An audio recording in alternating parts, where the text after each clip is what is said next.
कोल्हापूर जिल्ह्यामध्ये अवैध गर्भपात लिंग तपासणी होत असल्याबाबत प्राथमिक माहिती मिळाल्याने कोल्हापूर जिल्ह्याचे पोलीस अधीक्षक यांनी कोल्हापूर जिल्ह्यातील सर्व प्रभारी अधिकारी यांना अवैध गर्भपात निदान करणारे जे कोणी इसम असेल त्यांच्यावरती कारवाई करण्याच्या सूचना दिलेल्या होत्या।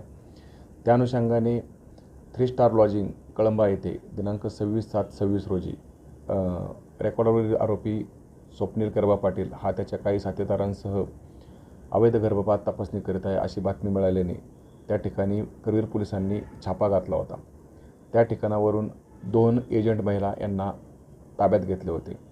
त्यातील एजंट महिला अश्विनी शिंदे ही स्वप्नील पाटील याच्याकडून ज्या महिलांची तपासणी करायच्यात व ज्या महिलांना त्यामध्ये मुलगी आहे असे निष्पन्न होत होते अशा महिलांना भीमनगर हाऊसिंग सोसायटी कदमवाडी येथे प्रतिमा हॉस्पिटल येथील डॉक्टर चंद्रकांत गायकवाड यांच्याकडे गर्भपात करण्यासाठी पाठवत होत्या।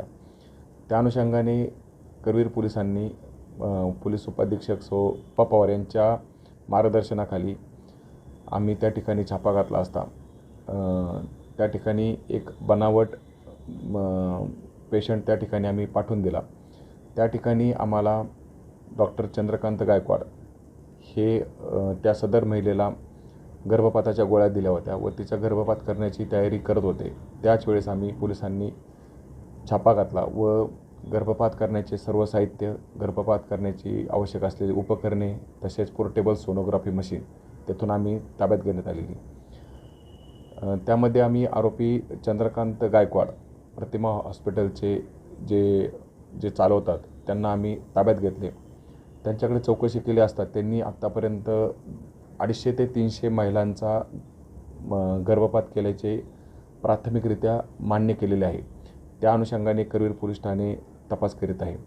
डॉक्टर चंद्रकांत गायकवाड हे यापूर्वी शासकीय सेवेमध्ये नोकरीस होते। त्यांनी यापूर्वी रत्नागिरी, सिंधुदुर्ग, रायगड, बीड या ठिकाणी सिव्हिल सर्जन म्हणून नोकरी देखील केलेली आहे।